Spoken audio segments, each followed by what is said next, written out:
ಲಕ್ಷ್ಮೀ ಬಾರಮ್ಮ ಭಾಗ್ಯಲಕ್ಷ್ಮಿ ಬಾರಮ್ಮ ಲಕ್ಷ್ಮೀ ಬಾರಮ್ಮ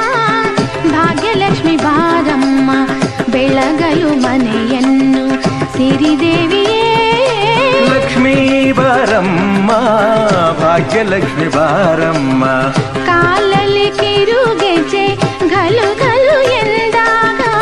ಕಾಲಲ್ಲಿ ಕಿರುಗೆಜ್ಜೆ ಘಲು ಘಲು ಎಂದಾಗ